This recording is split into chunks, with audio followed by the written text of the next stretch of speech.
Pembahasan pada malam hari ini sengaja kita angkat tentang sejarah Palestina dan juga sejarah Yahudi yang masuk ke Palestina. Kenapa saya angkat permasalahan ini? Karena belakangan ini kita dihebohkan dengan dunia tentang pernyataan pemimpin Amerika Donald Trump yang hendak memindahkan ibu kota Israel ke Yerusalem dengan dalih dan alasan sejarah bahwa memang orang-orang Yahudi berhak untuk memiliki Palestina secara utuh. Karena mereka kemudian mengangkat sejarah, maka kita angkat sejarah. Karena sesungguhnya orang-orang Yahudi itu bukan orang-orang yang berhak mendapatkan tanah itu, karena mereka datang belakangan. Kita wajar menilai bahwa orang-orang Nasrani membantu orang-orang Yahudi demi terciptanya negara Israel Raya, karena masing-masing punya kepentingan. Orang-orang Yahudi berkepentingan bahwa di Israel ini, maksudnya di Palestina, tepatnya di Masjidil Aqsa, mereka meyakini bahwa disitulah Haikal Sulaiman. Dan haikal itu maksudnya tempat yang dulu pernah dibangun oleh Nabi Sulaiman. Mungkin semacam masjid bagi orang Islam seperti itu. Dan tidak besar, hanya beberapa meter kali beberapa meter saja. Dan orang-orang ini berusaha untuk menggali situs-situs itu dan ingin mendirikan kembali Haikal Sulaiman dan merobohkan Masjidil Aqsa. Karena mereka punya keyakinan kalau haikal ini terbangun, maka inilah puncak kejayaan orang-orang Yahudi dan akan menguasai dunia menurut keyakinan mereka. Lalu apa ikut campur tangan orang-orang Nasrani? Kenapa orang-orang Nasrani membantu orang Yahudi? Bukankah ini kepentingan Yahudi? Karena Nasrani juga memiliki kepentingan yang sama. Sama-sama bercita-cita, bermimpi ingin menguasai dunia dengan terbangunnya Haikal Sulaiman ini. Karena menurut keyakinan orang-orang Nasrani, apabila Haikal Sulaiman ini sudah terbangun, maka Isa bin Maryam akan turun dan akan menguasai dunia dan akan memimpin orang-orang Nasrani. Jadi orang Nasrani ini memanfaatkan orang Yahudi, dan orang Yahudi juga memanfaatkan orang-orang Nasrani. Keyakinan kaum muslimin juga sama. Karena Nabi SAW pernah mengatakan, Imaratul Baitil Maqdis kharabu Yathrib. Kelak bahwa Baitul Maqdis akan menjadi pusat kekuatan kaum muslimin ketika Allah bangkitkan Al-Mahdi Al-Muntadhar Muhammad bin Abdullah, dan akan menguasai dunia. Jadi rupanya tiga agama ini punya kepentingan masing-masing. Yahudi punya kepentingan, Nasrani punya kepentingan, dan tentunya kita kaum muslimin juga punya kepentingan. Sama-sama bermimpi akan menguasai dunia. Tapi bagi umat Islam ini bukan mimpi, tapi ini sebuah kenyataan. Nabi SAW yang bersabda bahwa kelak kekuatan kaum muslimin akan menyatu di Syam, tepatnya di Palestina. Ma'asyiral muslimin rahimani wa rahimakumullah. Maka kita akan angkat sejarah Palestina dan juga sejarah orang-orang Yahudi ini. Sebelum saya angkat sejarah ini, saya ingin menjelaskan tentang fadail Palestina dulu, keutamaan negeri Palestina ini.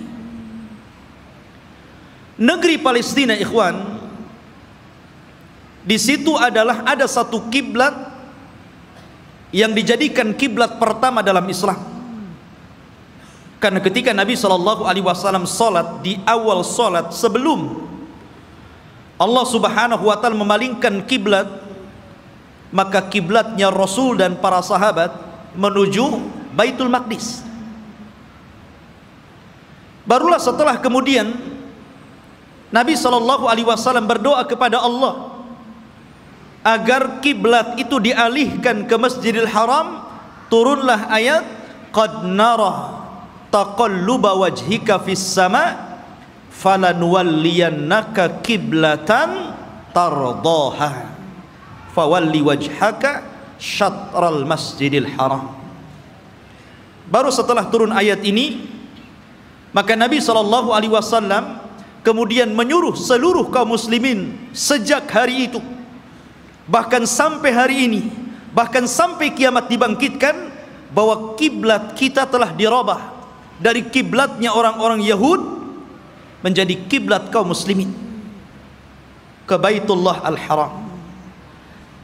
Dari sini menunjukkan bahwa ada sejarah bahwa Baitul Maqdis yang ada di Palestina adalah kiblatnya kaum muslimin. Dan Nabi SAW pernah di-Isra' Mi'rajkan oleh Allah dan sempat salat di Baitul Maqdis, bahkan menjadi imam bagi para nabi.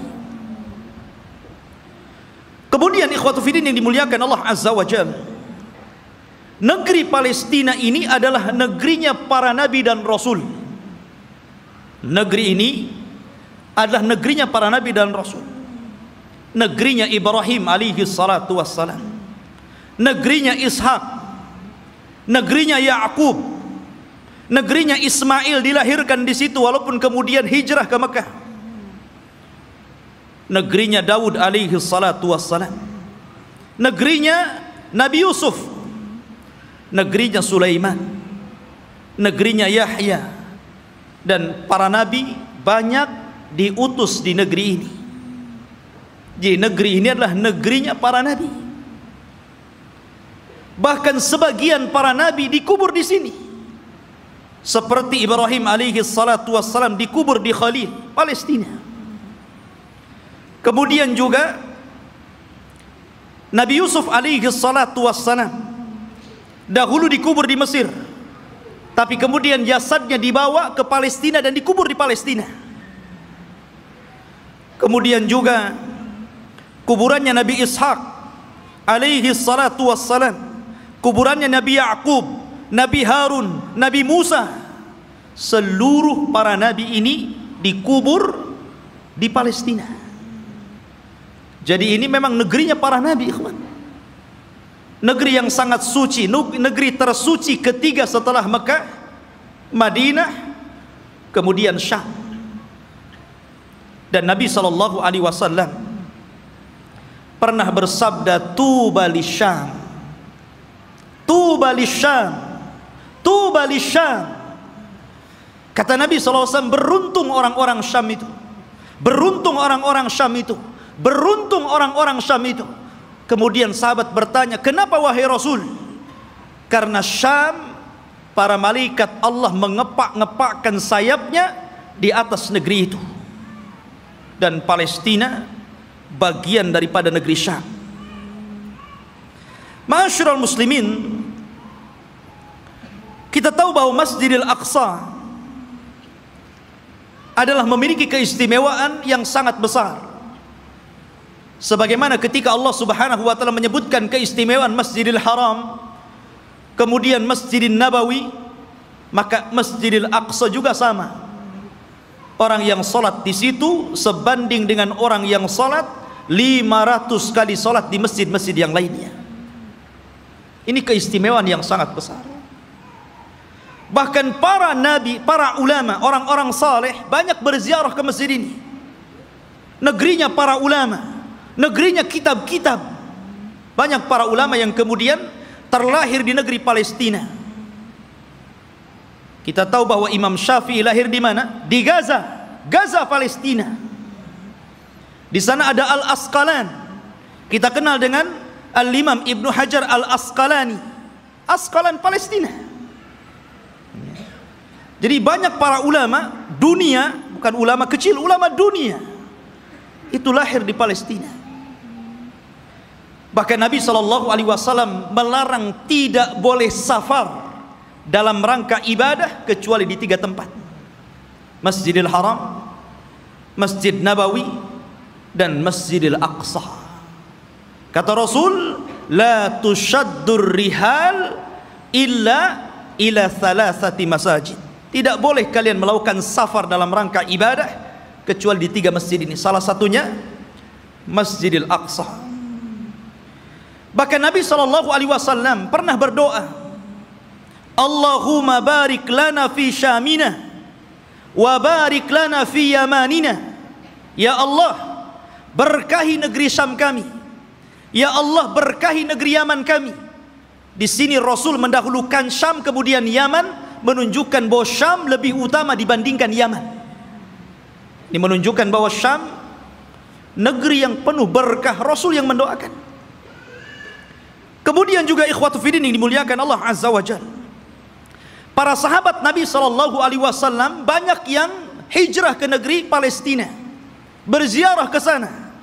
Di antaranya adalah Umar ibn al-Khattab radhiyallahu an, Abu Ubaidah Amir ibn al-Jarrah, kemudian juga Safiyah istri Nabi, Safiyah bintu Huyai, kemudian juga Mu'adh ibn Jabal, Abdullah ibn Umar, Salman al-Farisi, Abu Dhar al-Ghifari, kemudian Abu Hurairah radhiyallahu an, Bilal ibn Rabah, Amr ibn As, Muawiyah ibn Safwan, Muawiyah bin Abi Sufyan, dan banyak lagi para sahabat Rasul yang mereka hijrah dan berziarah ke negeri Palestina ini.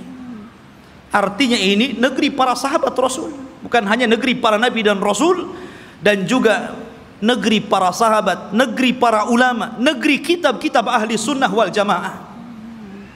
Jadi memang luar biasa.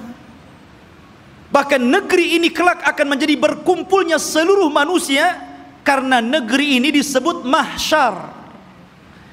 Di antara tanda-tanda kiamat, akan muncul api dari Hadrul Maut, kemudian akan menggiring manusia dan mengumpulkan di Syam. Saat itulah kiamat dibangkitkan.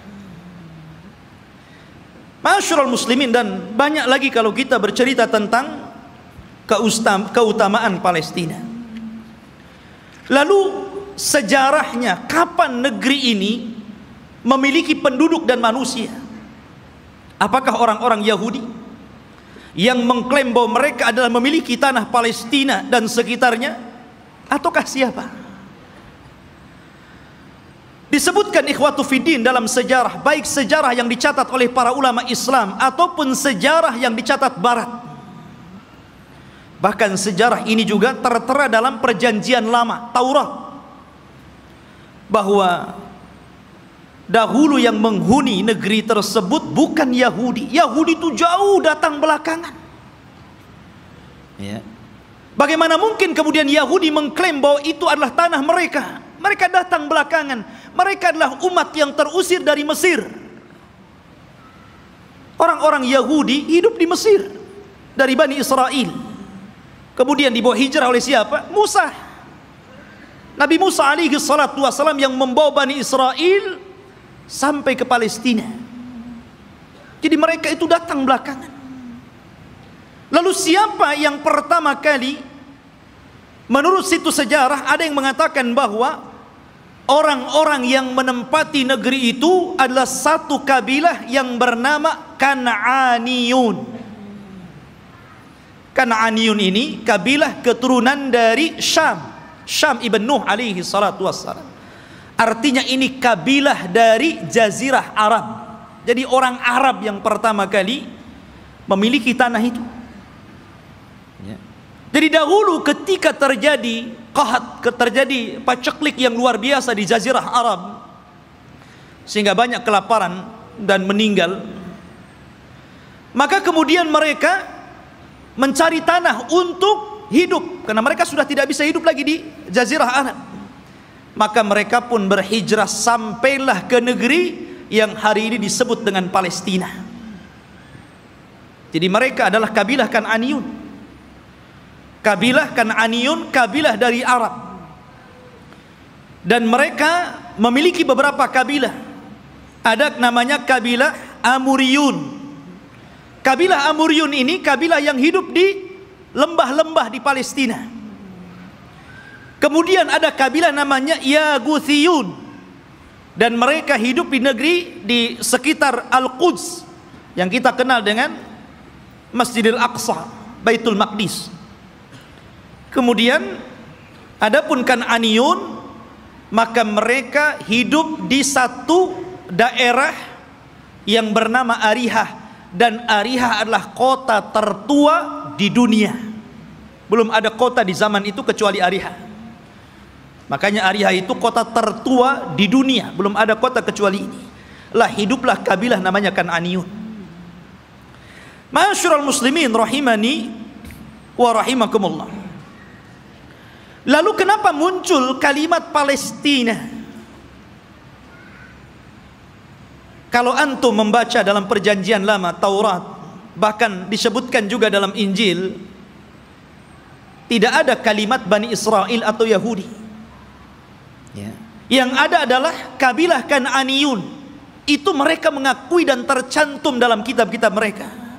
Nggak ada Bani Israel, nggak ada Yahudi, apalagi Yahudi datang belakangan gitu kan dibandingkan Bani Israel.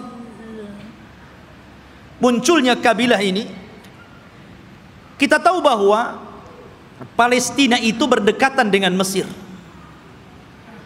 karena dipisah dengan Sohra, hanya dipisah dengan padang pasir yang luas. Jadi antara Mesir dan Palestina itu berdekatan. Ya, di situ ada jalur Gaza namanya. Itu pemisah antara Palestina dan Mesir gitu kan.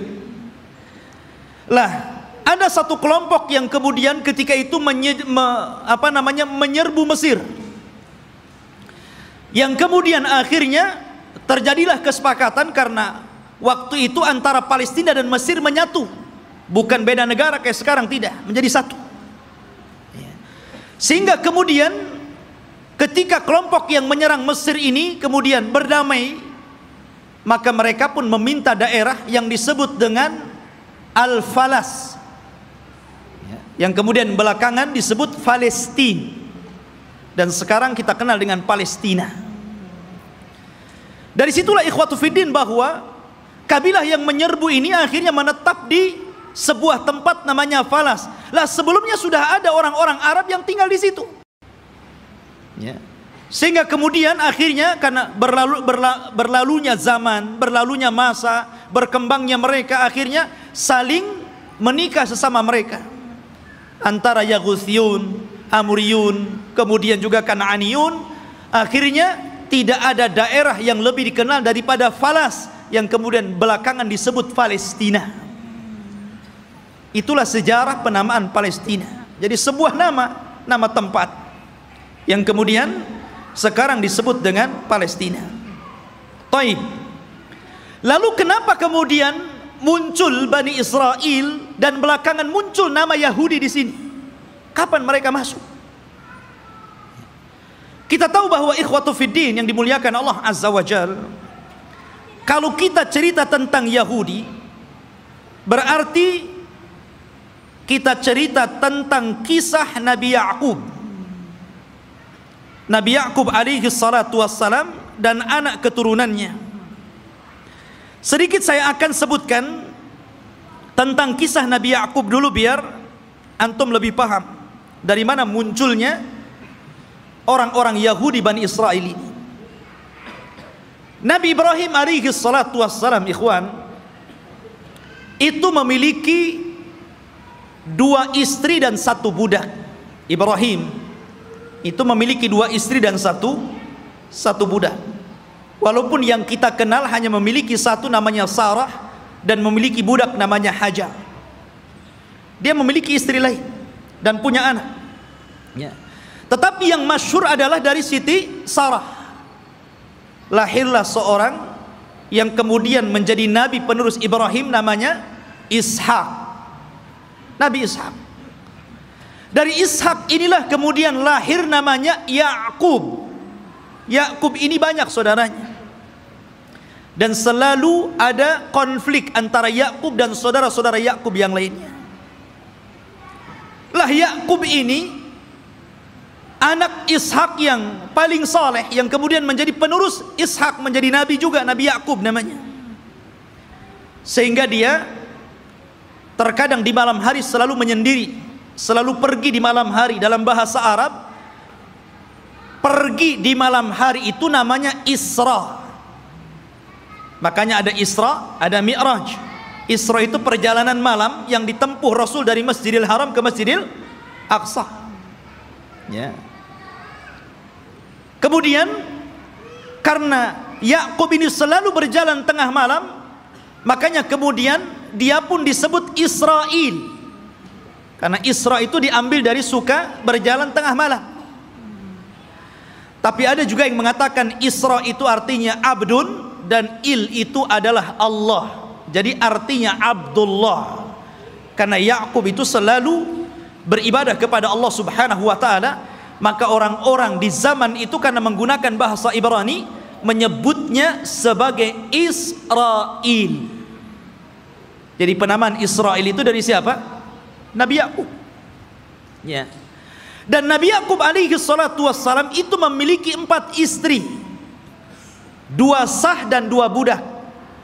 Maksudnya yang 2 sah istri dia dan 2 budak, dan semuanya melahirkan anak, sehingga jumlahnya menjadi 12. Lah dari salah satu istri Nabi Yakub namanya Rahil, lahirlah seorang nabi yang kelak akan meneruskan Yakub kenabiannya, namanya Yusuf, dan juga saudaranya namanya Binyamin. Kita tahu bahwa sejarah ini ma'ruf, sering diceritakan kan. Yusuf dizalimi saudara-saudaranya, akhirnya kemudian dibuang ke sumur, kemudian dipungut oleh para pedagang, sampailah di Mesir, kemudian dibeli oleh para pejabat Mesir, kemudian belakangan menjadi bendaharawan Mesir. Dari sinilah kemudian Yusuf memborong seluruh keluarganya dari Palestina menuju Mesir. Tidak ada satupun keturunan Yakub yang tinggal di Palestina. Semua berangkat ke Mesir. Ya. Tidak ada satupun. Jadi 12 saudara Nabi Yusuf itu semuanya berangkat ke Mesir, dan ditampung oleh Nabi Yusuf alaihi salatu wassalam karena dia telah menjadi pejabat besar di Mesir, bendaharawan, dan sangat dihormati oleh kerajaan Mesir ketika itu. Lah selama Nabi Yusuf hidup, maka Yakub dan anak-anaknya diberikan sebuah daerah, kemudian mereka hidup di situ, dan mereka mendapatkan fasilitas yang luar biasa disebabkan oleh Nabi Yusuf alaihi salatu wassalam. Maka beranak pinaklah orang-orang ini yang kemudian keturunan dari 12 putra Yakub disebut Bani Israil. Keturunan Israil, Nabi Yakub. Ya. Selama mereka berada di Mesir dan Nabi Yusuf masih hidup, mereka dihargai. Mereka hidup senang, hidup mewah, mereka berkembang biak luar biasa. Tapi setelah Nabi Yusuf alaihi salatu wassalam meninggal dunia, mulailah kemudian Mesir menekan mereka. Mulailah suku Kipti, suku terbesar ketika itu yang menguasai Mesir, rajanya namanya Fir'aun, mulailah menjajah Bani Israel ini. Belakangan kemudian Bani Israel menjadi budaknya Fir'aun. Budaknya Fir'aun, tertindas mereka. Karena tertindas inilah, maka kemudian Allah Subhanahu wa taala utus kepada mereka secara singkat siapa? Nabi Musa. Nabi Musa diutus kepada mereka menjadi rasul Bani Israel dan untuk mendakwahi Fir'aun. Dan subhanallah ikhwan, kita tahu bahwa di zaman Bani Israel diutusnya Nabi Musa alaihi salatu wassalam kepada mereka, Bani Israel ini menyaksikan 9 mukjizat besar di hadapan mereka dengan mata mereka sendiri. Ketika mukjizat itu turun kepada bangsa Fir'aun, orang-orang Bani Israel juga melihat. Dan 9 mukjizat itu disebutkan di dalam Al-Quranul Karim. Yang pertama, mukjizat yang kita dikenal dengan hajar, batu. Batu yang mengeluarkan 12 mata air. Dan Allah Subhanahu wa taala mengatakan, wa idistasqa Musa liqaumihi faqul nadrib bi asakal hajar fanfajarat minhu ithnata asyrata ainan. Dan ketika Bani Israel meminta hujan kepada Nabi Musa karena mereka sudah kehausan, tidak ada air, maka Allah Subhanahu wa taala firmankan, pukullah wahai Musa batu itu. Maka dipukullah oleh Musa batu tersebut, tiba-tiba memancar 12 mata air. Mukjizat. Dari sini mereka menyaksikan mukjizat ini.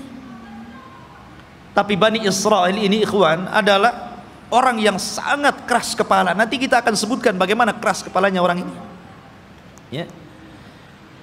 Kemudian yang kedua, mereka menyaksikan bagaimana terbelahnya lautan. Betul-betul menyaksikan itu. Dan mereka melewati lautan. Ketika Fir'aun mengejar-ngejar Nabi Musa dan Bani Israel yang lari dari Mesir ke Palestina, kemudian mereka dihadang oleh lautan besar, maka Allah Subhanahu wa taala mengatakan, fa'auhayna ila Musa anidrib bi asakal bahra. Dan kami wahyukan kepada Musa agar memukul dengan tongkatnya lautan. Fanfalaka fakana kullu firqin kataudil adhim. Maka kemudian tiba-tiba lautan terbelah menjadi 12 jalan. Kenapa 12 terus? Karena memang Nabi Musa alaihi salatu wassalam membawahi 12 kabilah Bani Israel. Jadi mereka dikasih satu-satu. Mata air satu kabilah satu. Ketika memukulkan lautan juga dibuat 12 jalan. Jadi masing-masing kabilah berjalan sendiri-sendiri. Mereka menyaksikan itu. Ya. Kemudian juga menyaksikan tongkat. Ketika Nabi Musa alaihi salatu wassalam berduel dengan tukang-tukang sihir Fir'aun, maka Allah Subhanahu wa taala katakan, fa'alqa asahu fa idza hiya thu'ban mubin. Fa'alqi asah. Maka Musa pun kemudian melemparkan tongkatnya, tiba-tiba tongkat itu menjadi ular yang sangat besar. Bani Israel menyaksikannya. Menyaksikan bagaimana tongkat Musa berubah menjadi ular besar dan memakan ular-ular kecil tukang-tukang sihir Musa. Tukang-tukang sihir Fir'aun. Kemudian juga kekurangan makanan dan hilangnya buah-buahan, sehingga Fir'aun dan juga kabilah-kabilah Fir'aun dari kalangan Kibti, mereka merasa kelaparan, susah cari buah-buahan. Allah Subhanahu wa taala berfirman, walaqad aqadna ala fir'auna bisinin wa naqsim minas thamarati la'allahum yadzakkarun. Dan ingatlah ketika kami memberikan hukuman kepada keluarga Fir'aun dan juga para pengikutnya dengan kekeringan yang berkepanjangan dan kurangnya buah-buahan, agar mereka mau kembali ke jalan yang benar. Dan Bani Israel menyaksikan ketika orang-orang Fir'aun kelaparan, mereka justru kekenyangan. Ini mukjizat. Ya. Kemudian juga tufan, angin yang sangat besar, yang kemudian banyak membunuh, menghancurkan tembok-tembok dan juga rumah-rumah. Allah katakan fa arsalna alaihim tufan. Allah kirim kepada mereka tufan, angin yang sangat besar. Kemudian juga al-jarad, di mana-mana belalang. Belalang di mana-mana, ikhwan. Di rumah-rumah, di dapur-dapur, bahkan di tempat tidur, belalang di mana-mana. Kemudian juga kumal, kutu, dan juga dafadi', katak dan kodok, di mana-mana ada kodok. Kemudian juga darah, di mana seluruh air bersih menjadi merah dan berdarah. Dan ini disaksikan Bani Israel dan juga orang-orang Fir'aun.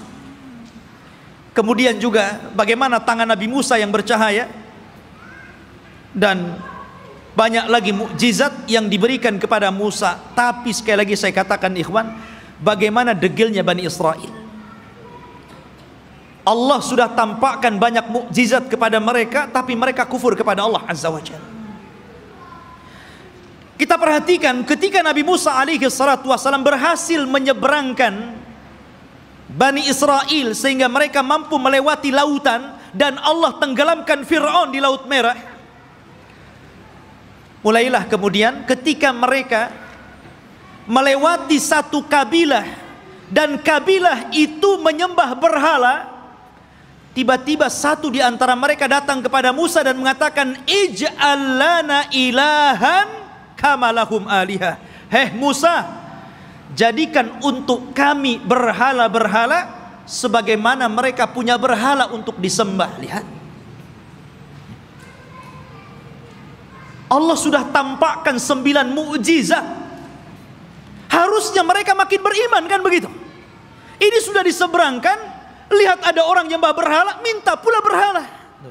Bani Israel, ikhwan. Inilah wataknya orang-orang Yahudi. Makanya Nabi SAW ketika perang Hunain kemudian melewati ada pohon yang di zaman jahiliyah selalu digantungkan pedang dengan keyakinan bahwa kalau mereka gantungkan pedang di situ, maka pedang itu akan ditransfer kekuatan, dan apabila dipakai maka pedang itu akan mudah untuk membunuh musuh. Itu keyakinan orang musyrik tabaruk dengan pohon bidara. Maka sahabat mengatakan, ya Rasulullah, jadikan jugalah pohon sama seperti pohonnya orang-orang musyrik, biar sebelum perang kita gantungkan juga pedang kita di situ. Oh, Rasul marah. Allahu Akbar, kata Rasul. Kalian ini persis seperti Bani Israel yang mengatakan kepada Musa, jadikan untuk kami banyak berhala sebagaimana mereka banyak berhala. Lihat. Akhirnya kemudian Rasul marah dan mengatakan, innakum qaumun tajhalun, kalian ini bodoh.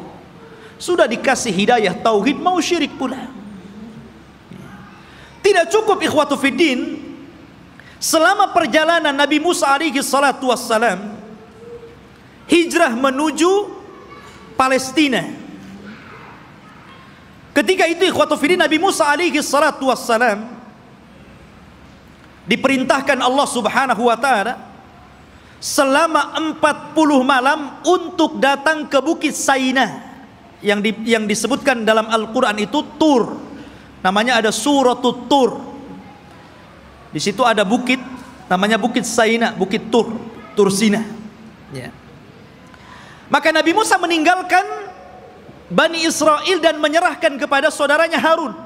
Jadi Harun itu sebagai wakil Musa supaya menjaga akidah Bani Israel, karena dia akan diturunkan kitab termulia pertama yang Allah turunkan, namanya Taurat. Nabi Musa berangkat menuju Tur, kemudian Allah turunkan Taurat, dan Allah catat Taurat dengan tangannya. Satu-satunya kitab yang dicatat oleh Allah langsung adalah Taurat. Maka Musa pun kemudian membawa Taurat itu pulang. Sesampainya di Bani Israel, marah Musa. Kenapa? Rupanya Bani Israel yang dulu menyembah Allah tiba-tiba mereka berubah menjadi penyembah patung sapi namanya Samiri. Bayangkan, ditinggal 40 hari bisa kufur. Padahal mereka sudah melihat 9 mukjizat besar. Bani Israel lihat. Ya. Mereka sudah melihat 9 mukjizat, hanya ditinggal 40 hari oleh Nabi Musa bisa kafir. Menyembah Samiri, patung sapi. Maka kemudian Nabi Musa marah kepada siapa? Kepada Harun. Sampai disebutkan di dalam Al-Quran, Nabi Musa marah, kemudian mengambil rambutnya Harun dan memegang janggutnya seperti ini, kemudian tarik ke depan. Kalau antum nggak ada janggutnya susah lah. Pegang kepala, pegang janggut, kemudian ditarik sama Musa. Maka Nabi Harun mengatakan, ya bana la ta'khud bilihyati wa birasi. Wahai anak saudara, maksudnya saudara kandung, jangan kau ambil kepala dan janggutku. Kemudian, innal qauma istad'afuni wa kadu yaqtulunani. Sesungguhnya Bani Israel itu tidak menganggap aku, bahkan mereka mau membunuhku. Bayangkan, ya. Sudah meremehkan Nabi Harun, mereka pula akan membunuh Nabi Harun. Jadi kalau Nabi Harun menghalang-halangi mereka menyembah Samiri, maka Harun akan dibunuhnya. Kata Harun, bisa apa aku? Ya. Maka kemudian Nabi Musa alaihi salatu wassalam diturunkan oleh Allah Azza wa Jal satu syariat agar mereka bertobat. Bagaimana cara bertobatnya? Mereka diberikan pisau dan agar mereka membunuh diri-diri mereka. Gara-gara mereka sudah beralih agama, menyembah Samiri. Dan Allah Subhanahu wa taala katakan, wa idz qala Musa liqaumihi ya qaumi innakum zalamtum anfusakum bittikhadikumul ijla fatubu ila bari'ikum faqtulu anfusakum. Dan ketika Musa berkata kepada kaumnya, hei kaumku, kenapa kalian mendolimi diri kalian? Kenapa kalian berubah keyakinan kalian? Kalian sembah Samiri, patung sapi itu. Maka bertobatlah kalian kepada Allah dengan cara bunuhlah diri-diri kalian. Lihat, tobatnya zaman dulu ngeri, Pak. Ya, ini tobatnya zaman dulu. Kalau orang sekarang enak tobatnya kan. Orang muslim kemudian murtad, tinggal balik lagi syahadat.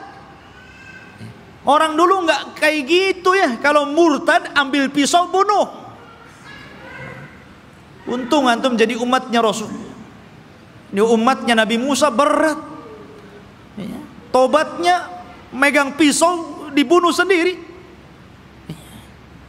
Maka Nabi Musa mengatakan, taatilah hukum Allah ini, isma'u wa ati'u, dengarkan dan taati. Tiba-tiba mereka mengatakan, sami'na wa asaina. Ya, kami dengar, tapi kami bermaksiat. Gak mau. Makanya Nabi SAW pernah marah kepada para sahabatnya gara-gara ketika Allah Subhanahu wa taala turunkan ayat di akhir surah Al-Baqarah. Ketika Allah Subhanahu wa taala berfirman tentang masalah amalan hati yang akan dihisab.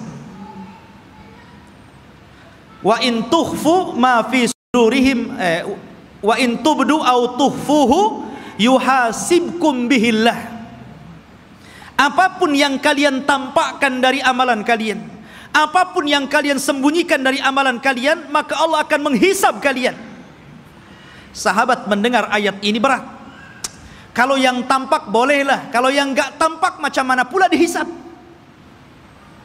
Karena setiap orang itu tidak lepas daripada hati yang terkadang punya keinginan untuk berbuat jahat walaupun tidak sampai. Semua orang kan seperti itu. Tidak mungkin hati itu bersih terus kan mau melakukan kebaikan. Terkadang hati kita ini memiliki keinginan yang berbeda, kejahatan. Kalau yang tersembunyi akan dihisab berat bagi kami wahai Rasul. Maka Nabi SAW marah dan mengatakan, atakuluna kama qalat ahlul kitabaini qalu sami'na qulu sami'na wa ata'na. Maka mereka mengatakan sami'na wa asaina. Apakah kalian akan mengatakan seperti perkataan ahli kitab yang disuruh oleh nabinya sami'na wa ata'na, malah mengatakan sami'na wa asaina? Katakan sami'na wa ata'na. Maka sahabat pun kemudian akhirnya mengatakan sami'na wa ata'na. Dari situlah kemudian mereka mendapatkan keringanan. Maka turunlah ayat, la yukallifullahu nafsan illa wus'aha. Allah tidak akan membebankan kecuali yang kalian mampu melakukannya. Turun keringanan setelah mengatakan sami'na wa ata'na ini. Lah orang-orang Bani Israel ini bukannya sami'na wa ata'na, tapi sami'na wa asaina. Marah Nabi Musa karena mereka tidak mau bertobat dengan cara membunuh diri-diri mereka. Akhirnya Nabi Musa alaihi salatu wassalam berdoa kepada Allah agar bukit Tur itu diangkat, kemudian berada di atas kepala mereka. Mau tobat atau mau dibanting di bukit Tur ini? Coba. Bukit Tur diangkat dan mereka ada di bawahnya. Dan Allah katakan, wa idna taqnal jabala fawqahum ka'annahu dhullatun wa dhannu annahu waqi'um bihim khudhu ma atainakum biquwwah wadhkuru ma fihi la'allakum tattaqun. Allah gambarkan ini. Dan ketika kami angkat gunung Tur itu, kemudian seolah-olah gunung itu akan menimpa mereka. Kemudian mereka diingatkan dengan nikmat Allah. Diingatkan bagaimana mereka dulu diperbudak oleh Fir'aun, kemudian diselamatkan oleh Musa, kemudian diberikan nikmat yang banyak. Kalian masih kufur? Barulah ketika bukit akan dibantingkan kepada mereka, barulah mereka mengambil pisau dan membunuh mereka. Oh, jadi mereka melaksanakan itu kalau di bawah ancaman. Itulah Bani Israel, Yahudi itu. Ma'asyiral muslimin rahimani wa rahimakumullah. Belum sampai di situ, ketika sebagian mereka melihat bagaimana saudara-saudara mereka harus membunuh diri-diri mereka karena mereka telah berpindah keyakinan menyembah Samiri. Rupanya yang melihat kejadian itu juga tidak mau bertobat, tetap juga kufur. Suatu ketika mereka meminta kepada Nabi Musa alaihi salatu wassalam untuk diturunkan maidatan minas sama, makanan tetapi langsung yang membuat Allah dan diturunkan dari langit.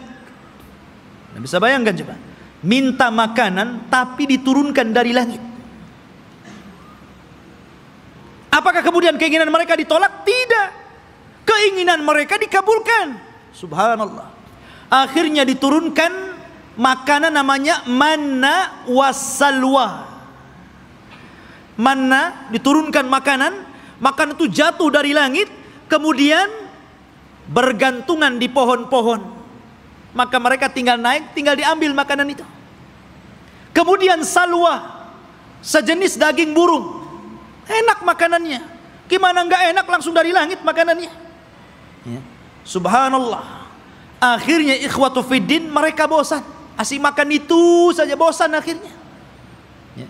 Kemudian akhirnya karena bosan, maka mereka meminta kepada Nabi Musa alaihi salatu wassalam ingin sayur mayur.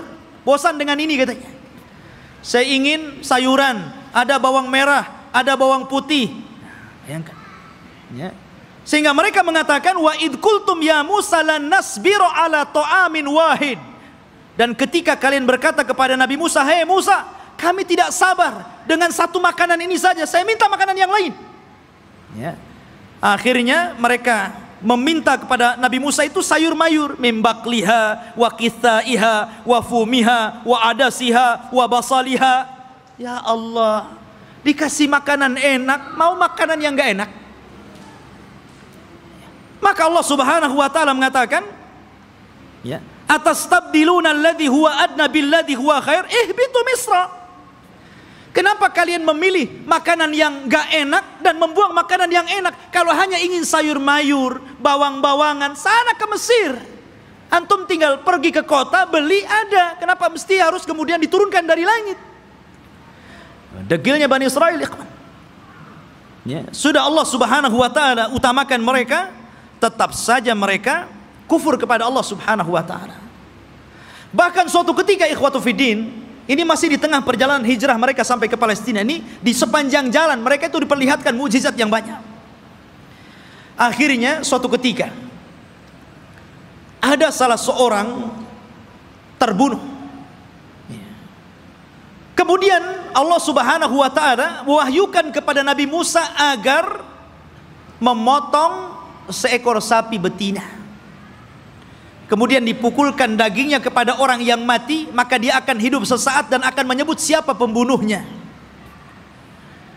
Tapi orang Bani Israel ini tidak mau melaksanakan dan mengira itu adalah olok-olokan dari Musa. Gimana Musa ini? Kita ini mencari siapa yang membunuh orang ini. Kenapa disuruh menyembelih seekor sapi? Apa kaitan pembunuhan dengan seekor sapi? Maka Musa mengatakan, sudah, lakukan saja. Kalau mereka melakukan, selesai sebenarnya. Tapi mereka mengatakan, sapinya seperti apa? Warnanya kayak apa? Kemudian sapi ini sudah dibajak atau belum? Coba nyari yang susah, ya. Akhirnya kemudian disifatkan tuh oleh Allah Subhanahu wa ta'ala, bagaimana sapinya? Sapinya safraun faqi'ul launuha tasurrun nadhirin. Warnanya harus kuning mengkilat, yang kalau orang lihat itu senang. Kan belum tentu ada orang senang. Ini harus senang kalau orang-orang melihat. Susah juga kan? Ya. Awanun baina dzalik, harus nggak boleh tua, nggak boleh muda. Ya. La dalulun fihi wala, dan tidak juga pernah dipekerjakan, artinya tidak pernah dijadikan untuk membajak sawah dan kebun. Pokoknya sulit. Makanya Allah mengatakan, hampir-hampir mereka tidak mendapatkan sapi itu. Bukan tidak ada sapinya, ada sapinya. Tetapi mereka tidak sanggup menebusnya, karena Allah takdirkan sapi itu yang punya anak yatim. Kemudian karena itu satu-satunya warisan dari orang tuanya, anak yatim yang saleh dari keluarga yang saleh. Maka malaikat menjelma manusia, ngomong sama anak yatim itu, nak, nanti sebentar lagi ada orang yang akan menawar sapimu. Jangan kau kasih kecuali kau jual dengan seberat emas seberat sapimu. Gimana kan coba? Ngumpulkan emas seberat sapi itu gimana itu? Ya. Akhirnya kemudian karena memang itulah syaratnya gitu kan, harus membeli sapi dengan seberat emas sebesar sapi, ya terpaksa orang-orang mengumpulkan apa yang diminta anak itu. Kaya anak ini kan gitu. Ya, coba. Seperti itu ta'annutnya orang-orang Bani Israel. Jadi memang, aduh, orang Bani Israel ini keras kepala. Jadi antum jangan kayak Bani Israel, keras kepala. Ya. Bahkan setelah kejadian ini betul-betul mendapatkan sapi, kemudian dipukulkan kepada orang mati dan hidup lagi, kemudian menyebut siapa pembunuhnya. Bukannya mereka bertobat dengan melihat mukjizat ini, bahkan summa qasat qulubuhum, malah keras hatinya, ikhwan. Makin keras. Bahkan Allah mempermisalkan, kalau hati ini keras, batu loh, kalau terkena tetesan air bisa bolong. Tapi hatinya Bani Israel lebih keras daripada batu. Tuh, bayangkan. Itu Bani Israel. Seperti itulah orang-orang Yahudi. Akhirnya ikhwatu fiddin, setelah kemudian mereka pun berjalan jauh meninggalkan Mesir gitu kan. Ada sebuah kejadian, mereka tersesat. Mereka tersesat dan tidak bisa masuk dan meneruskan perjalanan, karena ada satu wasiat Nabi Yusuf yang belum pernah mereka tunaikan, di mana Nabi Yusuf itu berwasiat agar jasadnya dipindah dari Mesir dan dikubur di Palestina. Dan ketika itu tidak ada yang tahu di mana letak kuburan Nabi Yusuf alaihi salatu wassalam kecuali seorang nenek tua. Dan ini teringat dengan kisah Rasul ketika pulang dari peperangan. Ketika itu Nabi SAW kehabisan bekal, kemudian singgah di salah satu perkampungan di perbatasan Madinah, perkampungan orang-orang Yahudi yang terusir dari Madinah karena berkhianat. Rupanya Rasul dijamu oleh seorang nenek Yahudi. Karena sudah kehabisan bekal, maka Rasul pun mampir dan diberikan jamuan yang luar biasa. Nabi itu tidak pernah melupakan kebaikan orang, walaupun yang berbuat baik itu orang kafir. Karena balasan yang baik itu harus kebaikan, ikhwan. Orang kalau sudah berbuat baik kepada antum, telah memberikan jasa kepada antum, apakah berupa ilmu, berupa pendidikan, harusnya dibalas dengan kebaikan, bukan malah dizalimi orang tersebut. Ya. Lah, Nabi SAW tidak seperti itu. Walaupun yang berbuat baik orang kafir, dia akan berusaha untuk berbuat baik kepada orang yang telah berbuat baik kepada dia. Jadi dia ngomong sama nenek itu, "Nek, kamu sudah berbuat baik kepada saya. Kira-kira apa yang akan kau minta?" Karena Rasul kan baru pulang dari peperangan, banyak membawa harta ghanimah, harta rampasan perangan gitu. Kata nenek tersebut, "Karena engkau memintanya wahai Muhammad, aku ingin seorang pembantu. Berikan untukku pembantu agar aku bisa hidup tenang. Ada yang ngurus pembantuku." Maksudnya budak untuk membantu dirinya di rumahnya. Kata Rasul, "Baik, saya akan kasih. Apalagi, Nek?" Kata nenek tersebut, "Aku ingin seekor unta, agar kalau kemana-mana aku tidak jalan kaki. Aku kan punya kendaraan, dan unta di zaman itu, ikhwan, kendaraan yang mewah." Makanya Rasul SAW kalau mempermisalkan sesuatu itu pasti dengan unta. Kata Rasul kepada Ali, "Wahai Ali, kalau lantaran lisanmu ada satu orang dapat hidayah, lebih baik daripada unta merah." Karena unta merah itu kendaraan yang termahal. Sebutkan kendaraan hari ini termahal berapa miliar harganya, triliun begitu kan. Itulah unta merah. Makanya Nabi SAW ketika menikah dengan Khadijah, maharnya itu dengan unta, ya, bukan dengan sapi, bukan dengan kambing, tapi dengan unta. Dan tidak tanggung-tanggung, 20 ekor unta. Itu maharnya Rasul. Dan semuanya betina, di mana unta betina lebih mahal dibandingkan unta jantan. Anda bisa bayangkan satu unta itu, kalau antum membeli satu buah Avanza itu bisa. Berarti maharnya Rasul itu 20 mobil Avanza. Coba. Tapi saya yakin ibu-ibu paling diberi seperangkat alat sholat.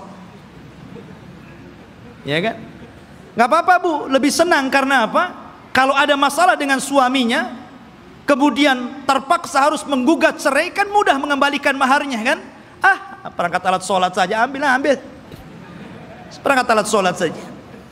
Tapi kalau antum kasih 2 Avanza saja, bingung tuh istri antum mau gugat cerai itu kan. Ini dikembalikan nih 2 Avanza, dari mana saya akan belikan gitu kan? Mikir dia. Ya. Nabi SAW nih memuliakan perempuan dengan unta. Maka nenek ini mengatakan, "Aku minta unta." Ya. Kata Rasul, "Mau apa lagi?" Dia mengatakan, "Berikan kepadaku kalban yahrusu ghanami." Aku pengen anjing, supaya anjing ini bisa menjaga kambing-kambingku. Kemudian minta apa lagi? Disebutkan satu-satu, nggak berhenti-berhenti nenek ini. Ya Allah, coba bayangkan.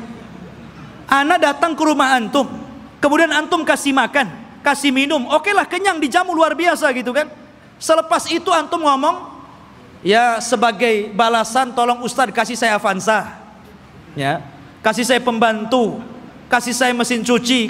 Apa kan begitu? Masa seperti itu gitu balasannya? Mahal sekali. Maka Nabi mengingatkan kepada nenek itu, "Heh nenek, ya, apakah engkau lemah untuk menjadi seorang nenek di zaman Bani Israel?" Sahabat heran, apa maksudnya? Rasul, apa maksudnya nenek di zaman Bani Israel itu? Kita masuk dalam cerita ini. Jadi ketika Nabi Musa mencari kuburan Nabi Yusuf, tidak ada yang tahu kecuali seorang nenek di zaman Bani Israel. Dia yang tahu di mana letak kuburannya.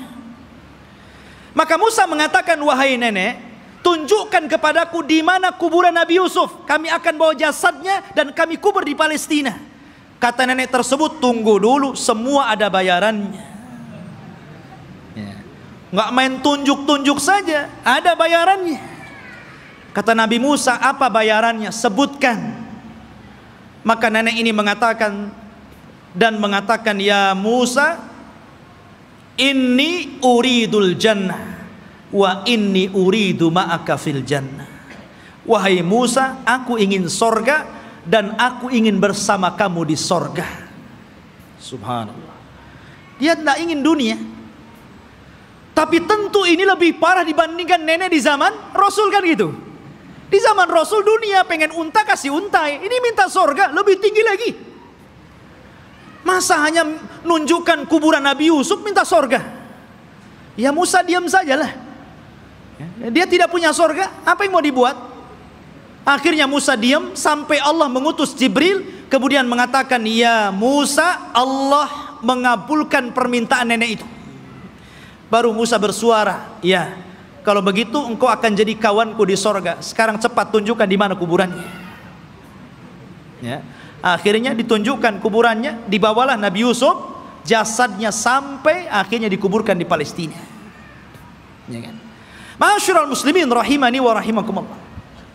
Kemudian ketika Nabi Musa alaihi salatu wassalam sudah dekat ke Baitul Maqdis, maksudnya ke daerah Palestina, sudah mendekati daerah Palestina ini, berada di tengah padang pasir.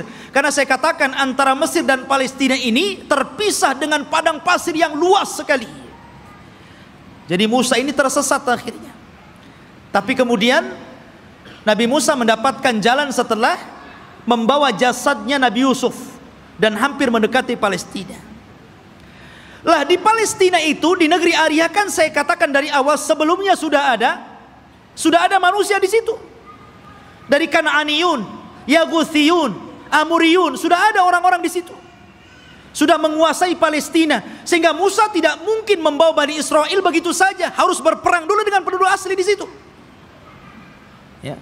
Maka kemudian Nabi Musa alaihi salatu wassalam meminta kepada Bani Israel untuk siap-siap perang. Kita akan rebut Baitul Maqdis. Siap-siap kalian. Kita akan menyerbu mereka. Maka mereka mengatakan, setelah Nabi Musa menyebutkan, wa idh qala Musa liqaumihi ya qaumi dzkuru ni'matallah 'alaikum ij'ala fikum anbiya wa ja'alakum mulukan wa ataakum ma lam yu'ta ahadan minal alamin. Ketika Musa berkata, hei kaumku, ingatlah nikmat Allah, bagaimana dahulu kalian menjadi budak di Mesir, kemudian diutus kepada kalian nabi, kemudian dijadikan kepada mereka raja yang memimpin kalian, disebutkan nikmat yang banyak.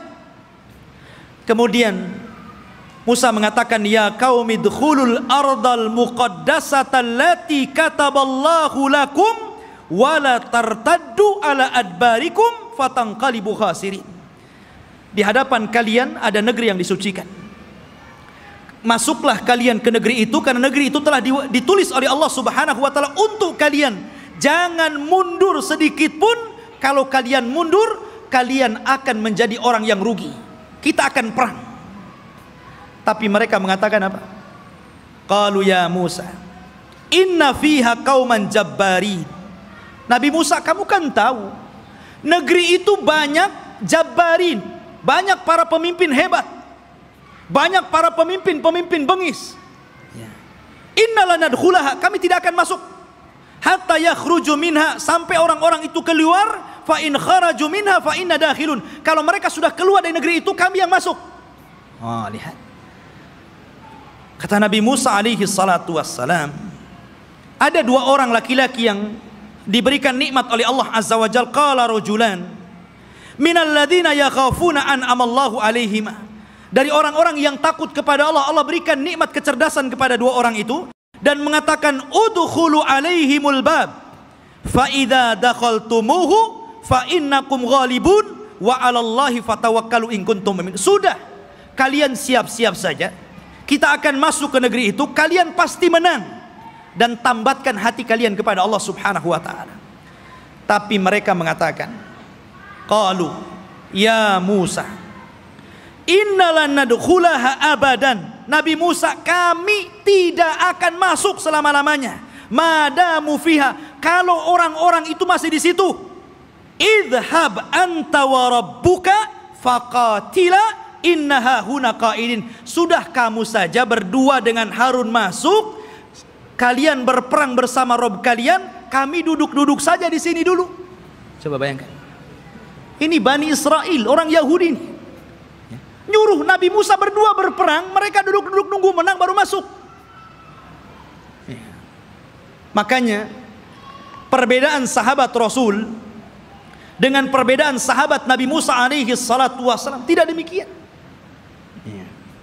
Mereka mengatakan kami berperang bersama Rasul.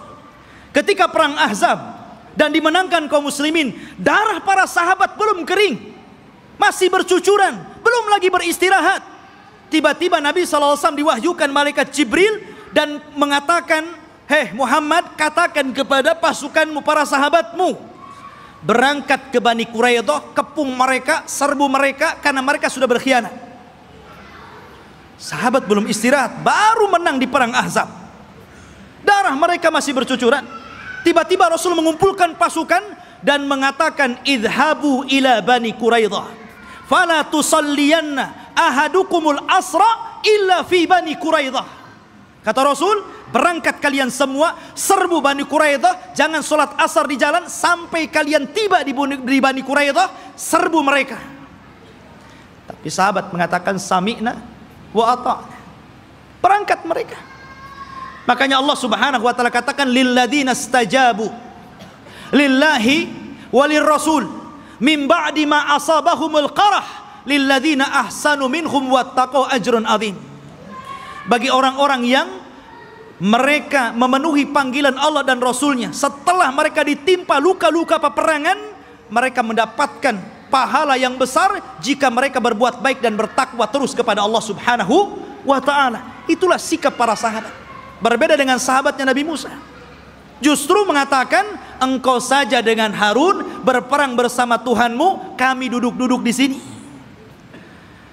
Lihat bagaimana kurang ajarnya Bani Israel kepada Nabi Musa alaihi salatu wassalam. Maka Nabi Musa mengatakan, Rabbi inni la amliku ila nafsi wa akhi. Wahai Rabb, aku tidak memiliki kecuali diriku dan saudaraku Harun. Fafruq bainana wa baina qaumil fasikin. Pisahkan kami dengan orang-orang yang fasik. Maka dengan sebab itu ikhwan, karena mereka sudah menentang Nabi Musa, maka mereka pun dibuat oleh Allah tidak tahu kemana harus berangkat.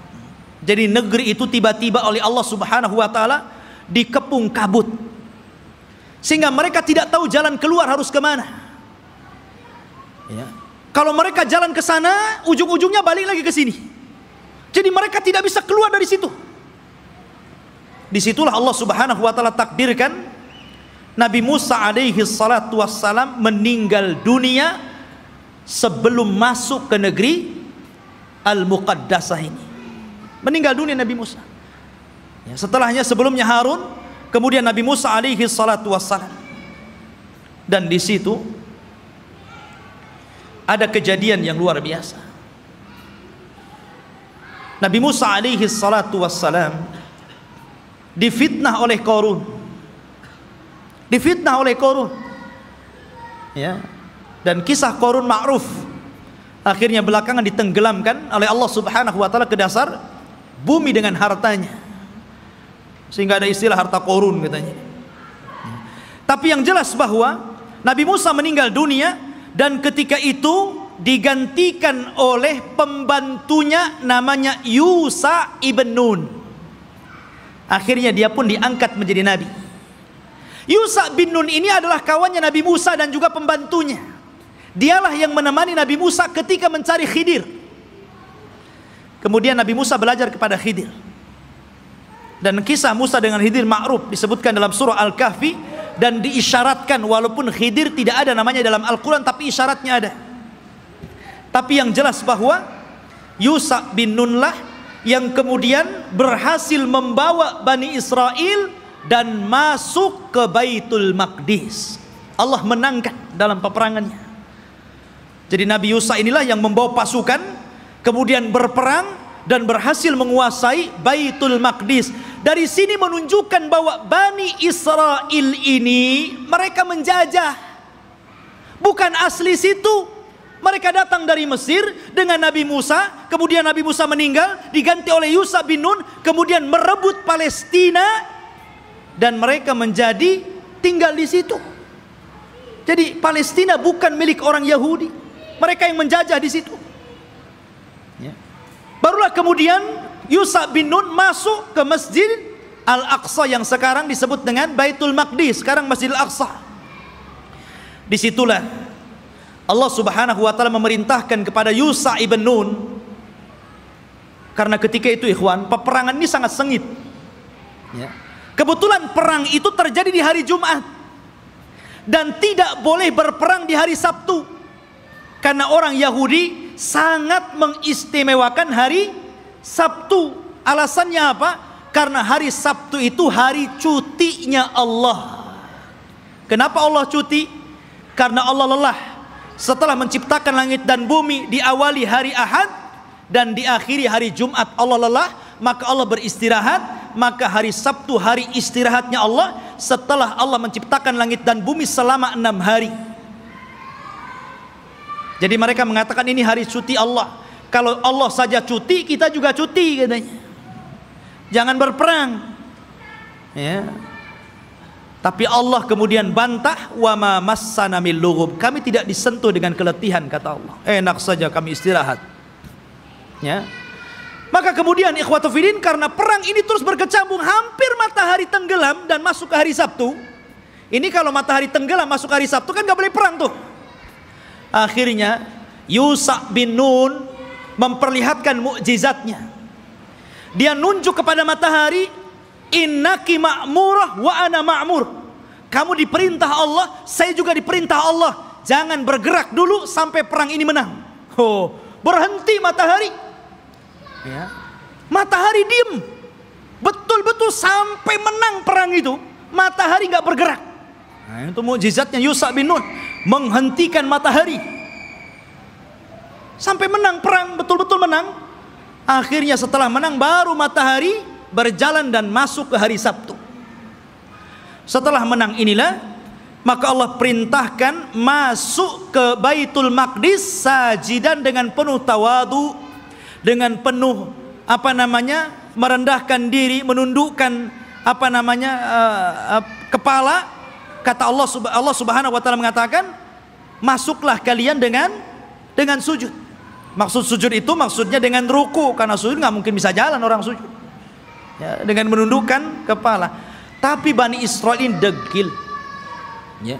Disuruh maju masuk ke Baitul Maqdis nundukkan kepala, malah berbalik, malah kemudian berjalan lewat punggung, membelakangi Baitul Maqdis sampai mundur gitu. Disuruh maju nundukin pandangan, malah berbalik, malah mundur. Bayangkan Bani Israel sudah dikasih mukjizat, ditampakkan matahari, masih juga menentang Yusha ibn Nun. Bukan itu saja, mereka disuruh untuk membaca Hittah. Masuklah ke Baitul Maqdis dan bacakan Hittah. Hittah itu artinya, ya Allah ampuni dosa-dosaku, ya Allah ampuni dosa-dosaku. Digantinya kalimat Hittah menjadi Hintah. Bayangkan apa Hintah? Ya Allah berikan makanan, ya Allah berikan makanan. Disuruh minta ampun malah minta makanan. Bani Israel ikhwan, mereka sudah dimenangkan, tinggal masuk saja, masih kurang ajar gitu kan. Ma'asyiral muslimin rahimani wa rahimakumullah. Akhirnya mereka pun tinggal di Baitul Maqdis. Lah, ketika kemudian Yusha bin Nun berhasil menguasai Baitul Maqdis dan menempatkan orang-orang Yahudi atau Bani Israel di Baitul Maqdis dan menguasai Palestina, maka kemudian Yusha ibn Nun pun meninggal dunia. Ketika Yusha ibn Nun meninggal dunia, maka di sini ikhwatu fiddin yang dimuliakan Allah Azza wa Jalla, ketika itu Bani Israel memiliki beberapa hukum. Pertama, mereka dipimpin oleh para nabi. Jadi ketika Yusha bin Nun meninggal, ada nabi. Kemudian nabi ini meninggal, muncul lagi nabi. Nabi ini meninggal, muncul lagi nabi. Bahkan ada satu tempat itu nabinya 3, rasulnya 3. Diutus banyak para nabi, ribuan para nabi diutus. Ketika itu yang memimpin para nabi. Akhirnya Bani Israel bosan, asik nabi terus yang mimpin. Kami mau raja, nggak mau nabi. Nah, bayangkan, nolak nabi, mau raja. Ya, ketika itu nabi yang terakhir yang diutus kepada mereka sebelum mereka menjadikan sistem kerajaan adalah Nabi Samuel. Dan Nabi Samuel ini pernah didapati kuburannya di zaman Umar bin Khattab ketika menyerbu Persia. Ketika Umar bin Khattab berhasil menguasai Persia dan merebut Baitul Maqdis di tangannya, ketika itu dia menjajah satu kota. Rupanya di kota itu ada kuburan Nabi Samuel dan diagungkan penduduknya. Maka Umar ingin mencegah kesyirikan. Tengah malam digalinya kuburan Samuel, kemudian dipindah ke tempat lain, dijadikan 9 kuburan palsu, yang 1 asli, yang 8 palsu. Orang nggak tahu mana Samuel 1.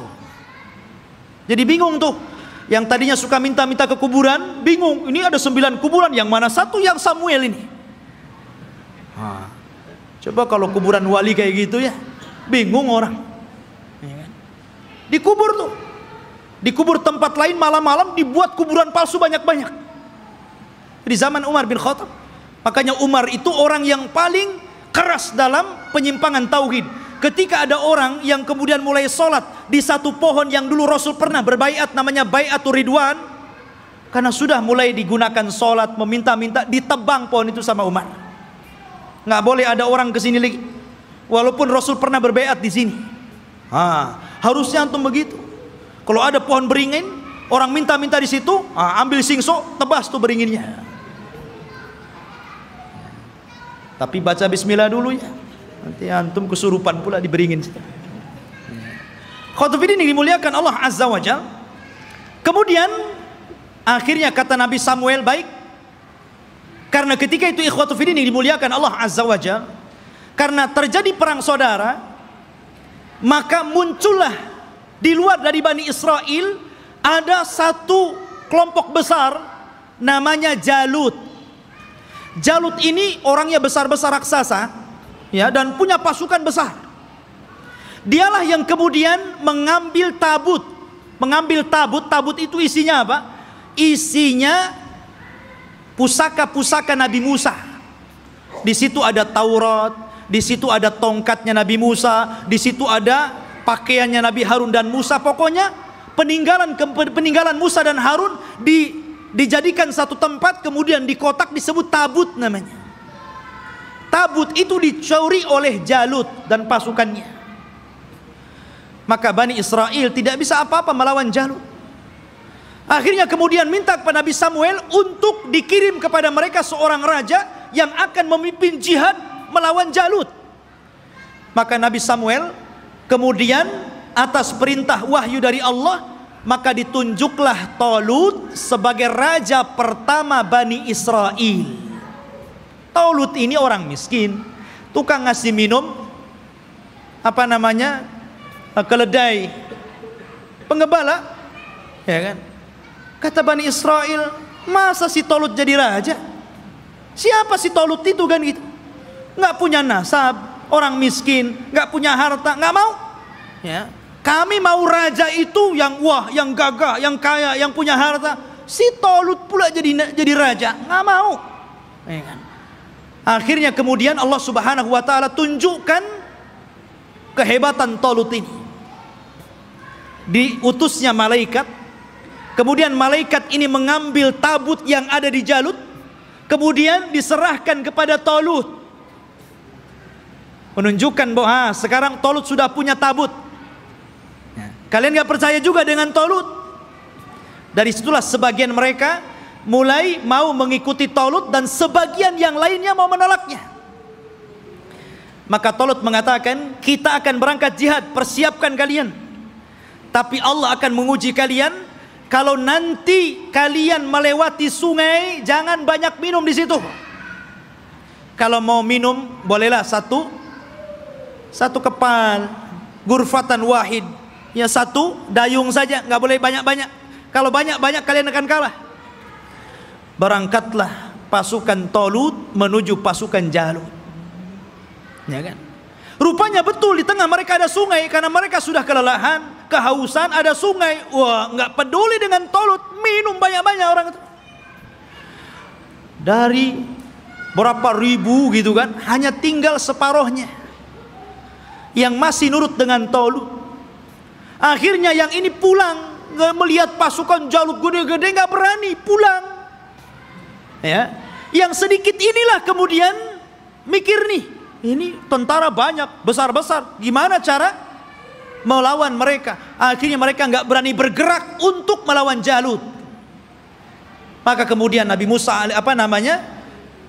Nabi Raja Talut mengatakan, siapa yang akan berperang dan berhasil membunuh Jalut, maka aku kawinkan dia dengan putriku. Rupanya satu pun nggak bergerak. Ngapain dikawinkan kalau harus mati gitu? Iya kan? Nggak mau bergerak juga. Akhirnya ada anak muda namanya Daud. Dia berani tuh Daud tuh, yang kemudian belakangan menjadi nabi dan raja, Nabi Daud dan Raja Daud. Dia yang berani. Kemudian dia lempar tombaknya, kena Jalut, mati di tangan dia. Zaman dulu kalau sudah pemimpin yang mati, kalah orang itu, ya kan? Meninggal di tangan Daud. Maka akhirnya Daud pun dinikahkan dengan putrinya Talut.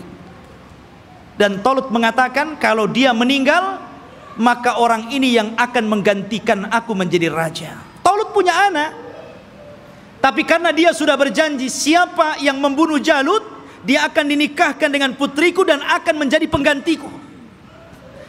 Maka setelah Talut meninggal dunia, mau tidak mau Daud diangkat jadi raja. Tapi anaknya Talut yang lain gak setuju, ya kan?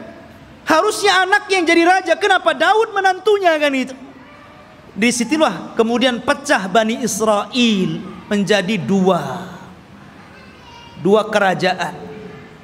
Kerajaan anak-anaknya Talut dan kerajaan Daud. Dari sini ikhwatu fiddin mulai terjadi goncang, ya.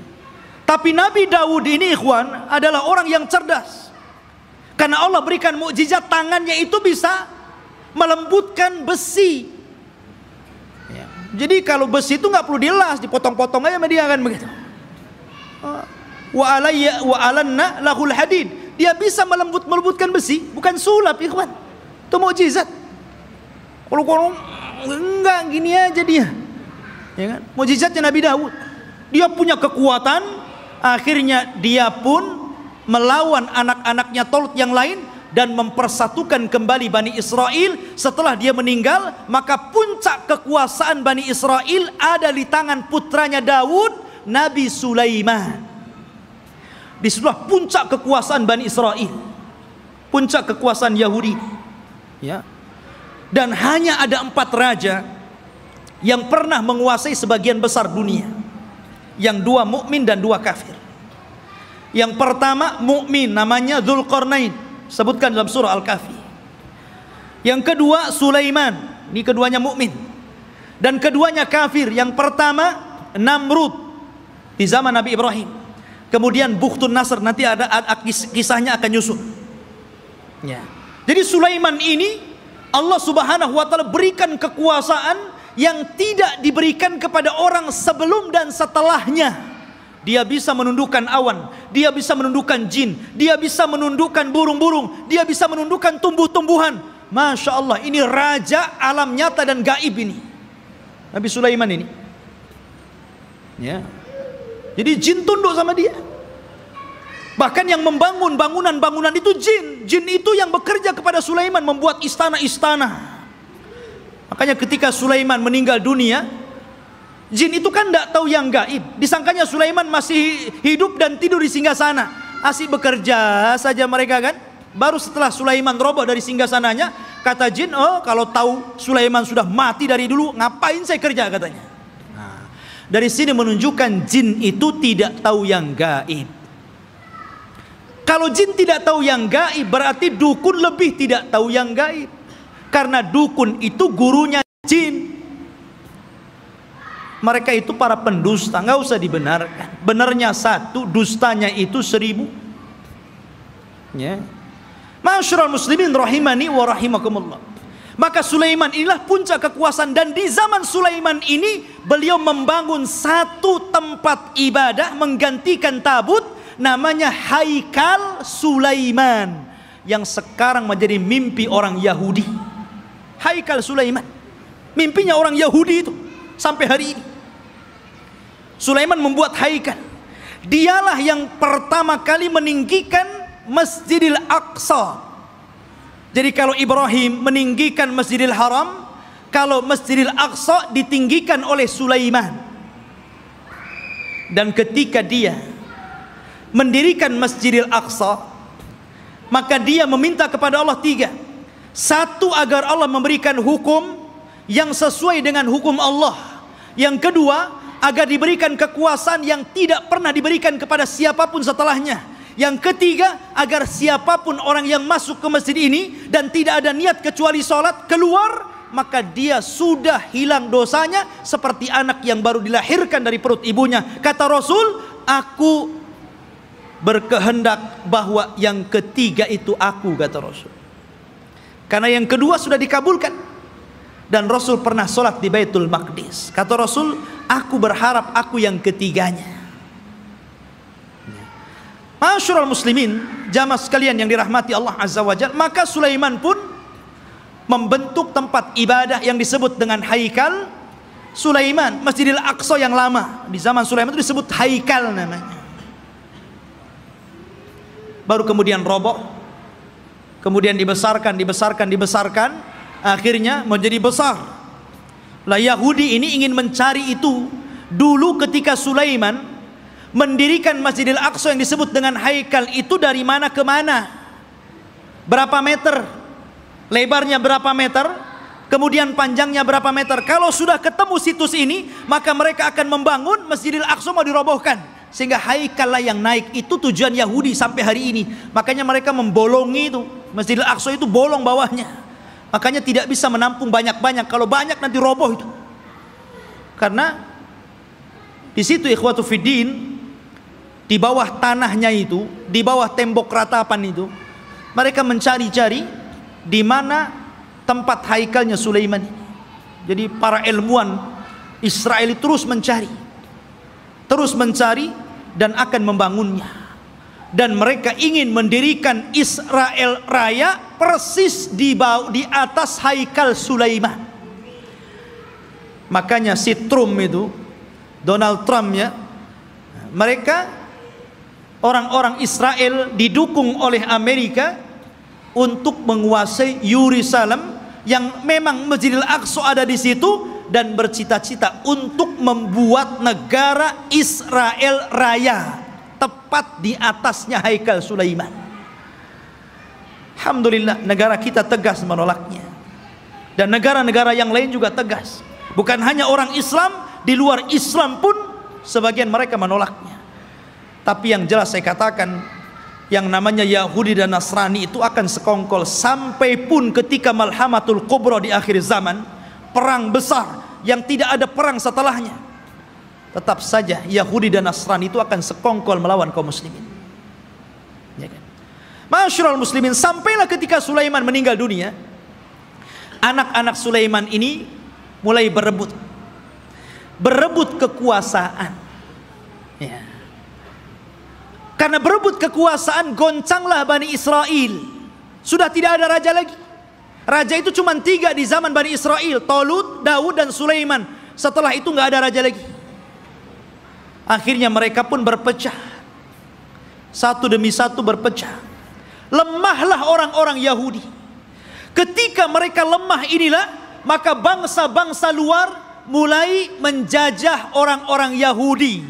Lah dari situlah datang pasukan dari Irak, pasukan Babil, yang kemudian menghancurkan Yahudi, menawan mereka dan memperbudak mereka, dibawa ke Irak, sebagainya lari ke Mesir. Dan ketika muncul seorang perdana menteri yang kemudian menguasai Babil namanya Bukhtun Nasr, dialah yang kemudian menghancurkan negeri Palestina sehancur-hancurnya dan merobohkan Haikal Sulaiman. Hancur lebur. Orang-orang Yahudi ditindas, orang-orang Yahudi diperbudak oleh Bukhtun Nasr ini. Hancur semuanya. Sampai disinilah Taurat hilang. Alwah Taurat hilang. Orang-orang Yahudi bingung. Akhirnya sebagian mereka mulai merangkai Taurat, sehingga akhirnya dari situlah kemudian campur tangan ucapan firman Allah dengan campur tangan ucapan manusia mulailah muncul pada Taurat. Sehingga kemudian Taurat mulai berubah dari aslinya, yuharrifunal kalima an mawadi. Dari sinilah Yahudi tersesat, karena alwahnya Taurat, papannya hilang, berceceran kemana-mana. Karena Palestina dihancurkan Bukhtun Nasr. Lah ketika hancurnya Palestina ini, datanglah seorang nabi, namanya Uzair. Nabi Uzair, ya kan? Datang, kemudian melihat kehancuran Palestina yang luar biasa. Haikal Sulaiman roboh, kota Palestina hancur, orang Yahudi dibantai, orang Yahudi diperbudak di Babil, Irak, gitu kan. Maka dia berpikir, kaifa yuhyillahu ba'da mautiha. Bagaimana Allah bisa menghidupkan kota yang hancur setelah dulu kota ini sangat ramai, sangat indah, sangat bagus. Akhirnya Allah Subhanahu wa taala menidurkan Nabi Uzair 100 tahun. Fa'amatahu Allahu mi'ata amin summa ba'atsah. Maka kemudian Uzair pun ditidurkan Allah 100 tahun. Kemudian dibangkitkan seolah-olah baru tidur sejam 2 jam, karena ditidurkan di waktu duhur dan dibangunkan di waktu asar. Asar ke duhur cuma berapa jam saja. Disangkanya hanya 2-3 jam dia tidur, padahal dia sudah 100 tahun ditidurkan.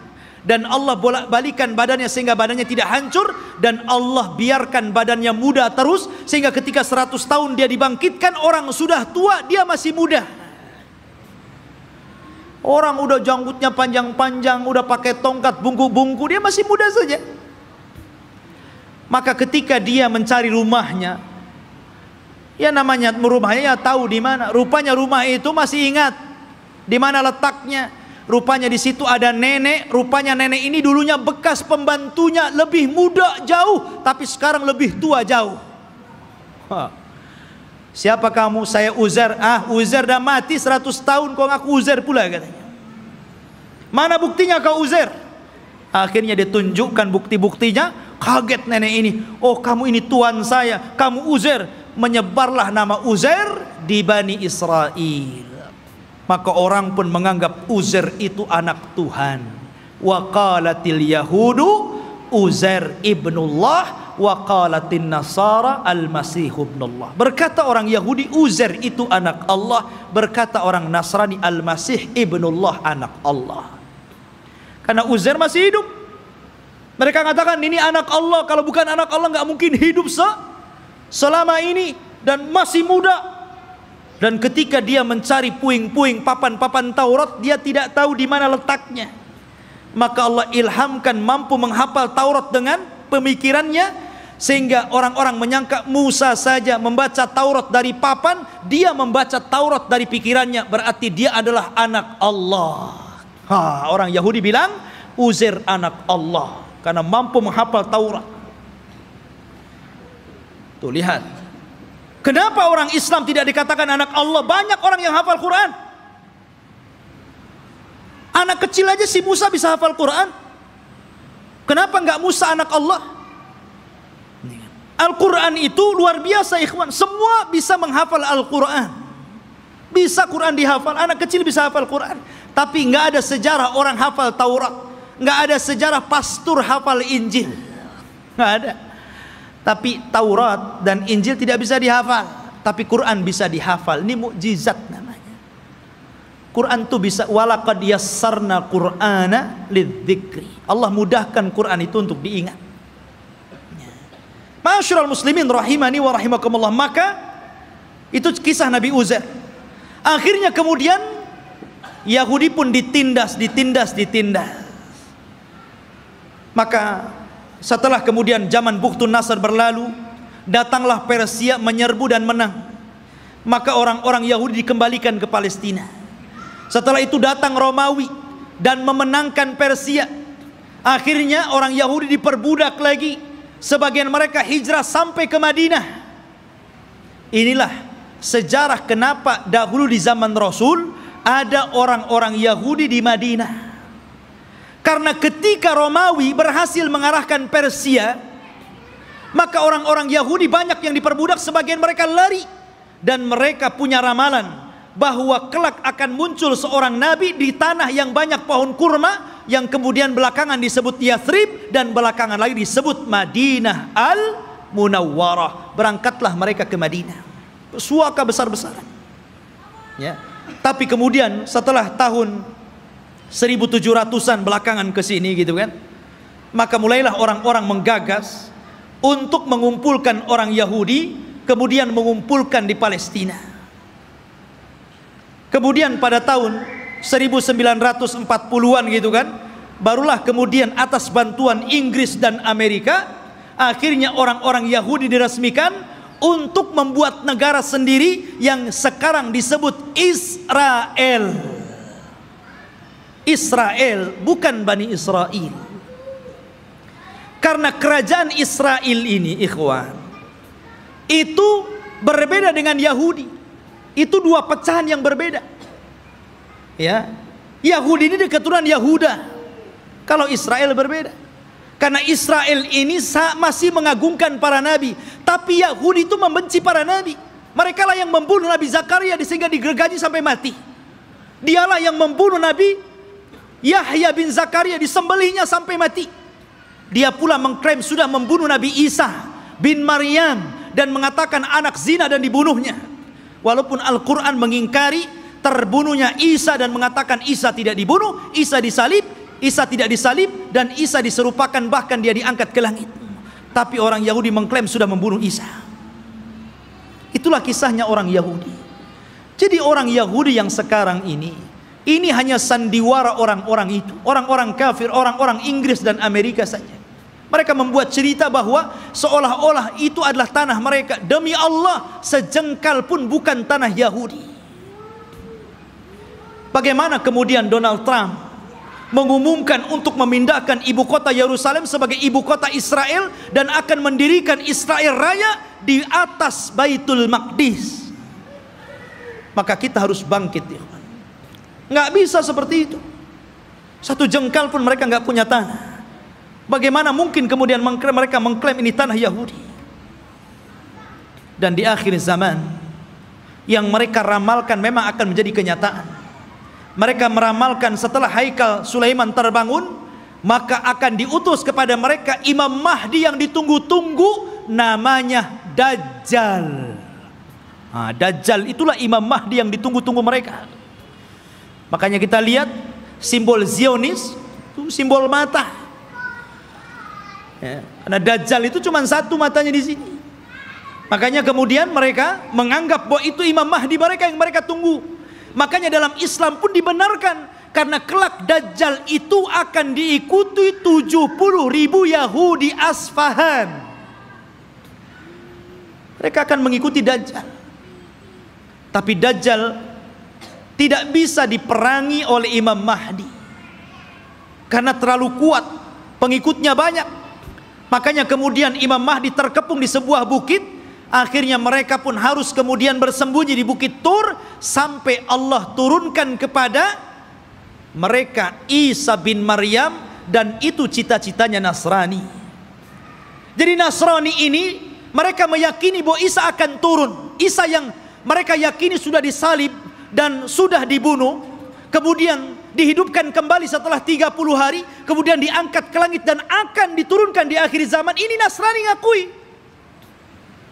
Dan Nasrani mengakui bahwa Isa ini kelak akan membunuh Dajjal dan akan memimpin dunia, dan dunia akan dikuasai Nasrani. Padahal Isa turun hanya tugasnya membunuh Dajjal, mematahkan salib, membunuh babi, dan menegakkan hukum sesuai dengan hukum Imam Mahdi yang notabene mengikuti ajaran Islam. Karena dia sholat di belakang Imam Mahdi. Isa turun di malam hari di waktu subuh. Ketika itu orang-orang sudah putus asa melawan tentara Dajjal. Maka Isa mengatakan, aku berikan 3 pilihan kepada kalian, kepada tentaranya Imam Mahdi yang tinggal sedikit itu.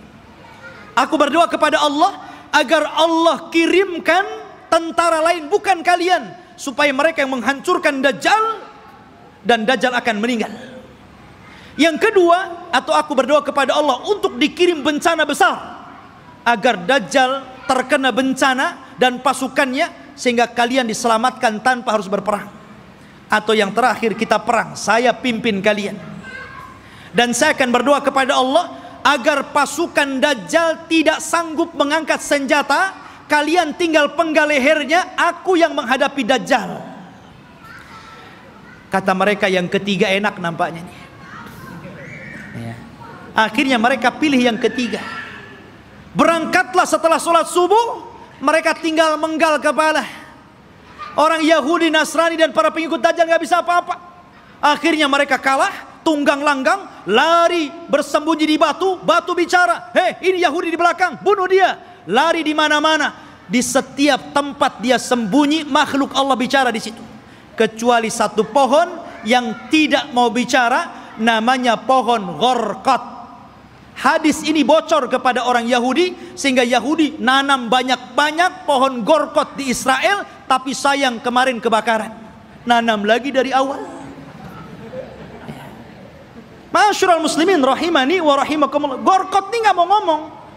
Ya, makanya orang Yahudi, Gharqad ini bukan cemara, memang bentuknya kayak cemara, tapi cemara bukan Gharqad. Ya, nanti antum pula lihat cemara ditebangnya. Ini pohonnya Yahudi, nanti Yahudi sembunyi di sini katanya. Bukan, Gharqad lah, bukan cemara. Ya. Intinya ikhwatu fiddin yang dimuliakan Allah Azza wa Jalla, maka Dajjal berhadapan dengan Nabi Isa, dan Isa pun berhasil membunuh dan membawa kepalanya. Kemudian diberitahu kepada orang-orang bahwa dia telah membunuh Dajjal.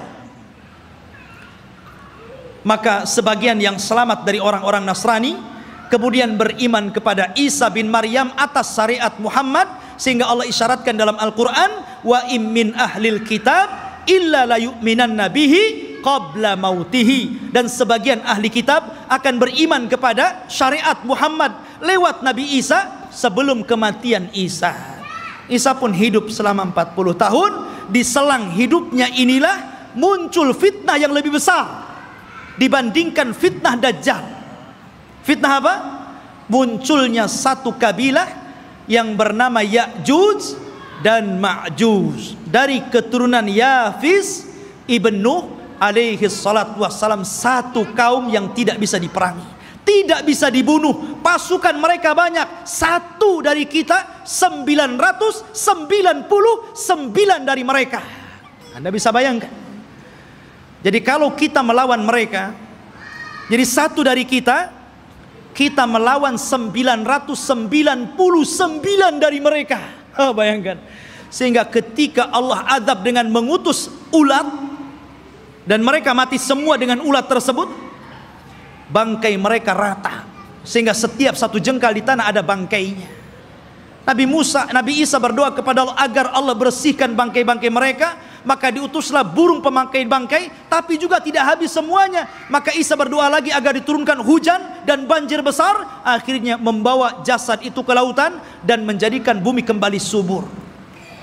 Maka dari situlah mulailah berlangsung tanda-tanda alamat besar. Karena alamat besar itu kalau sudah datang, maka tasalsul akan terus berganti sampai kiamat dibangkitkan. Oleh karena itulah ikhwatu fiddin, inilah kisah Palestina dan Yahudi. Semoga menjadi pencerahan dan pengetahuan bagi kita. Semoga Allah subhanahu wa ta'ala mendoakan saudara-saudara kita yang ada di Palestina dan menggagalkan keinginan orang-orang kafir untuk menjadikan Yerusalem sebagai ibu kota Israel yang akan dibentuk sebuah negara Israel Raya. Mimpi mereka, tapi kita umat Islam tidak akan setuju dengan itu. Kita doakan terus agar saudara-saudara kita dimenangkan oleh Allah dan dihancurkan orang-orang kafir. Subhanakallah bihamdika asyhadu an la ilaha illa anta astaghfiruka wa atubu ilaik. Allahu ta'ala alam. Assalamualaikum warahmatullahi wabarakatuh.